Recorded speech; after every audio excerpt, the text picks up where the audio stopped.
اللہ کی قسم، اللہ کی قسم، اللہ کی قسم، میں پہلا بندہ ہوں جو عمران خان کے خلاف کھڑا ہوں۔ رات میں جب زہر کا پیالہ پیا تھا، وہ بھی سعودی عرب سے ریکویسٹ کر کے کوئی 10 سال کا ویزا لے کے بھاگ سکتا، لکھ کے دینے کو تیار ہوں کہ شہباز شریف ہم نہیں دیکھیں گے، ہماری نسلیں جب نصاب پڑھیں گی تو وہ کہیں گے کہ شہباز شریف زرداری اور نواز شریف سے بڑا ملک کی جمہوریت کا قاتل کوئی نہیں ہے۔ غلاموں کے آقا اگر مضبوط ہوں تو پھر غلام بھی مضبوط ہوتے ہیں۔ تو اگر ہمارے آقا جو ہیں وہ مضبوط ہوں گے تو یہ کہ ہمیں بھی فائدہ ہوگا اس کا۔ السلام علیکم ناظرین، آپ یوٹیوب چینل شاکر محمود امان دیکھ رہے ہیں۔ میرے ساتھ سینئر تجزیہ نگار اسار رانا صاحب موجود ہیں۔ 27ویں آئینی ترمیم کے حوالے سے ان کی کیا رائے ہے اور یہ آئینی ترمیم پاکستان کے لیے یا پاکستانی عوام کو اس سے کیا فائدہ ہوا؟ السلام علیکم رانا صاحب۔ جی وعلیکم السلام۔ سر، جو یہ 27ویں آئینی ترمیم ہے، اس کی کوئی ایک کلاز، کوئی ایک نقطہ پاکستان کی عوام کی بہتری یا پاکستان کی عوام کی فلاح کے لیے ہے؟ نہیں، ساری یہ جو جتنی ترمیم ہوئی ہے 27ویں، اس میں صرف عوام کو سامنے رکھ کے کی گئی ہے اور اس کا براہ راست فائدہ عوام کو ہوگا، بلکہ آنے والے کئی دہائیوں تک پاکستان کو فائدہ ہوگا۔ لیکن جو ہم پہ رول کرتے ہیں اگر وہ محفوظ ہوں گے اور ان کا فیوچر محفوظ ہوگا تو غلاموں کے آقا اگر مضبوط ہوں تو پھر غلام بھی مضبوط ہوتے ہیں۔ تو اگر ہمارے آقا جو ہیں وہ مضبوط ہوں گے تو یہ کہ ہمیں بھی فائدہ ہوگا اس کا۔ یعنی آپ تو وہ مثال دے رہے ہیں کہ ایک پل ہے، پل کے اوپر جو ہے وہ غلام جا رہے ہیں تو کہتے ہیں 2 چتر بدا دیو پاویں لیکن سانو جلدی فری کر دیو۔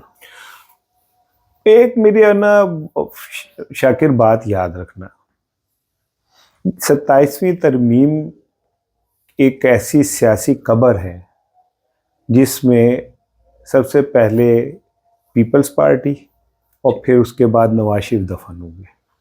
ٹھیک، انہوں نے اپنے ہاتھوں سے اپنے قتل نامے پہ دستخط کر دیے۔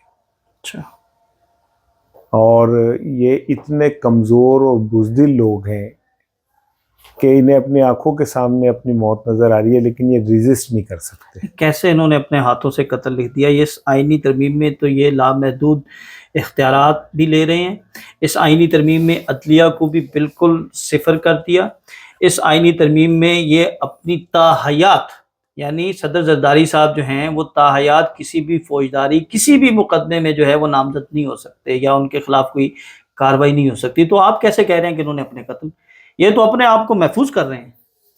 جیسے آپ نے کہا کہ حکمران مضبوط ہوگا تو غلام محفوظ تو کوئی اور ہوئے، یہ لوگ نہیں ہوئے۔ ٹھیک، وہ آج بڑی ٹویٹ چل رہی ہے وزیر اعظم کی کہ اس میں وزیر اعظم کو بھی استثناء تھا تو انہوں نے کہا نہیں یہ واپس لے لو۔ اس کی وجہ یہ کہ بھائی اگر وہ ہو جاتی تو پھر عمران خان بھی باہر آ جاتا، اس کو بھی استثناء مل جاتا۔ تو یہ سارا کچھ جو ہو رہا ہے یہ عمران خان کے خلاف ہو رہا ہے۔ بالکل ہو رہا ہے۔ مثال کے طور پہ ایک خوف یہ ہے کہ عمران خان باہر آئے گا تو پتہ نہیں کیا کر دے گا، تو وہ جو کیا کر دے گا اس کو کی تو پیش بندی ہو رہی ہے یہ کہ وہ کچھ نہ کر سکے، استثناء ہو، ادھر استثناء ہو، ادھر استثناء ہو، بات وہ ہو جائے۔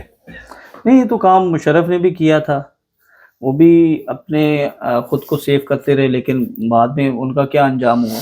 پاکستان میں جس نے آئین کے ساتھ چھیڑخانی کی، بلکہ ضیاء الحق نے تو آئین کے اندر اپنا نام بھی لکھوا لیا تھا۔ ضیاء الحق نے تو کہا تھا کہ یہ ایک ردی کا ٹکڑا ہے، میں اسے جب چاہے اٹھا کے ڈسٹ بن میں پھینک دوں گا۔ لیکن جس نے بھی آئین کے ساتھ کھلواڑ کیا، اسکندر مرزا کو لے لیں، پاکستان میں ہے نہیں ہے اس کی قبر۔ ایوب خان، کوئی نام لیتا ہے ایوب خان کا؟ نہیں لیتا۔ یحییٰ خان، کوئی نام لیتا ہے یحییٰ خان کا؟ نہیں لیتا۔ ضیاء الحق، کوئی نام لیتا ہے ضیاء الحق کا؟ نہیں لیتا۔ مشرف، کوئی نام لیتا ہے مشرف کا؟ نہیں لیتا۔ جنہوں نے آئین کے ساتھ کھلواڑ کیا تاریخ نے انہیں معاف نہیں کیا، وہ ججز بھی ہوں، جن ججز نے مولوی مشتاق سے لے کے اور جسٹس منیر تک، قاضی فائز عیسیٰ تک کیا یہ ہسٹری میں چھوڑیں یار, ہسٹری تو اب کی بات کر لیں. کیا کوئی بندہ فخر سے کہہ سکتا ہے میں قاضی فائز عیسیٰ کا بیٹا ہوں 100 بندوں میں کھڑا ہو کے؟ بالکل. کوئی بندہ فخر سے کہہ سکتا ہے میں جسٹس منیر کا پوتا ہوں؟ نہیں کہہ سکتے. جن لوگوں نے آئین کے ساتھ کھلواڑ کیا تاریخ نے انہیں معاف نہیں کیا کبھی. اور مجھے یاد رکھنا, میں تمہیں لکھ کے دینے کو تیار ہوں کہ شہباز شریف ہم نہیں دیکھیں گے, ہماری نسلیں جب نصاب پڑھیں گی تو وہ کہیں گے کہ شہباز شریف زرداری اور نواز شریف سے بڑا ملک کی جمہوریت کا قاتل کوئی نہیں ہے. یہ آپ کو نظر آ جائے گا. رانا صاحب, جو ہم تو جب ہم صحافت میں آئے اور ہم آپ کو سنتے تھے دیکھتے تھے تو ہمیں ایک امید تھی کہ پاکستان میں بہتری ہوگی, روزگار ملے گا, معیشت ٹھیک ہوگی, ساری چیزیں. یہ موجودہ گزشتہ 3 سالوں سے 2 سالوں سے سب برین ڈرین ہو رہا ہے, نوجوان باہر جا رہا ہے. ہر سال جو ہے وہ 13 لاکھ کے قریب نوجوان یا لوگ جو ہیں وہ باہر جا رہے ہیں. تو کیا یہ ملک رہے گا جو ہماری نسلیں دیکھیں؟ جس طرح اس کے ساتھ کر دیا گیا, جتنے چھید کر دیے گئے ہیں, جتنے اس میں ترامیم, یعنی جتنی بھی ترامیم ہیں, اس ترامیم میں مجھے کوئی ایک دکھا دے جو عوامی مفاد میں ہو. آپ 18ویں ترمیم کو کہہ سکتے ہیں, اس کے علاوہ چلے مجھے کوئی دکھا دیں جو کبھی صدر کے اختیارات لیے جا رہے ہیں, کبھی پارلیمانی نظام لایا جا رہا ہے, کبھی وفاقی نظام لایا جا رہا ہے, کبھی اس کو مضبوط کیا جا رہا ہے, کبھی مجھے مضبوط کیا جا رہا ہے. عوام کو کیا مل رہا ہے؟ دیکھیں یہ نا ایلیٹ کلاس کی ایک جنگ ہے جو اوپر بیٹھی ہوئی ہے. یہ ایلیٹ کلاس جب کس کو موقع ملتا ہے تو یہ اپنی کھال بچانے کی کوشش کرتی ہے, جب ان کو ملتا ہے وہ اپنی کھال بچانے کی کوشش کرتے ہیں. اب آپ نے یہ جو کہا بچوں کا 13 لاکھ جا رہے ہیں, اب یہ ہفتہ پہلے یونان میں کشتی الٹی ہے. بالکل. تو 200 پاکستانی مرے. بالکل. ہمارے میڈیا نے کتنی خبر دی ہے اس میں؟ بالکل نہیں دی. کیوں نہیں؟ ہلکی پھلکی کو دی ہوگی. ان کے لیے یہ 200 بندہ مرنا میٹر نہیں کر رہا, کنٹرول ہے. ان کے لیے یہ بات میٹر کر رہی ہے کہ اسٹیبلشمنٹ کو اس ترمیم سے کیا فائدہ ہوگا, یا زرداری کو امیونٹی مل جائے گی. میڈیا تو کنٹرول ہے نا, میڈیا تو. تو پھر اب آپ کے میں پہلی بات کی طرف آتا ہوں. جس ملک کا میڈیا کنٹرول ہو, جس ملک کا دانشور جو ہے وہ ایک تیسرے درجے کی طوائف سے بھی برا ہو. ہمارے پاکستان کا اگر میں آپ سے کہوں شاکر صاحب 5 دانشوروں کے نام لے سکتے ہیں آپ کوئی نام 5؟ نہیں. تو جس قوم کے اندر دانشور ہی نہیں ہوں گے تو اس قوم کا فیوچر کیا ہوگا؟ تو آپ نے اب یاری ہونے ہی نہیں دی. جو دانشور ہے, جو بات کرتا ہے, یعنی انور مقصود صاحب ہے, انہوں نے 2-3 مرتبہ بات کی تو ان کے ساتھ کیا کیا گیا؟ سچ جو ہے نا وہ تو قربانی مانگتا ہے. دانش مند یہ چھوٹی چھوٹی پابند سلاسل اور ان چیزوں سے اگر وہ بھاگ گیا تو پھر اس کا مطلب ہے اس کے اندر کہیں کھوٹ ہے. ٹھیک ہے نا. دنیا کے جتنے بڑے لوگ تھے انہوں نے اپنے سچ کے لیے قیمت ادا کی. سقراط نے جب زہر کا پیالہ پیا تھا وہ بھی سعودی عرب سے ریکویسٹ کر کے کوئی 10 سال کا ویزا لے کے بھاگ سکتا تھا. میں اس ٹائم کا کوئی سعودی عرب تو ہوگا نا. منصور بن حلاج نے جب اس کی کھال کھینچی گئی اور وہ انالحق کہتا رہا تو وہ بھی بادشاہ سے معافی مانگ سکتا تھا. وہ یہ کہتا رہا کہ مجھے پتا ہے مجھے کس جرم کی سزا مل رہی ہے, میں اسے انجوائے کر رہا ہوں. بھگت سنگھ نے پھندا چوم کے گلے میں ڈال لیا. تو آپ کو تو سچ کی قیمت دینی ہے. جو دانشور اس بات سے ڈر جاتا ہے کہ میں سچ بولوں گا تو مجھے سزا ملے گی, میرے ساتھ ایسا ہوگا, میرے ساتھ ایسا ہوگا, تو اسے چاہیے سچ بولنا چھوڑ دے اور وہ چھوڑ ہی دے اس پروفیشن کو. یہ تو آپ کو بھی کہا جاتا ہے کہ آپ بہت جو ہے سچ بولتے ہیں, پھر آپ کو چینل سے فارغ کر دیا جاتا ہے, بار بار آپ کو جو ہے وہ. تو میں کوئی باز تو نہیں آیا نہ آؤں گا. میں نے ایک ذہن میں اپنی بات اپنے آپ سے کی, I'm 60+. زندگی موت اللہ کے ہاتھ میں, کتنا جی لوں گا اس کی وہ ہے جوتا کر دے. کتنا جی لیتا ہے بندہ؟ 70 75 80. پھر آپ نے اللہ کے پاس جانا ہے. بالکل. میں اللہ کے پاس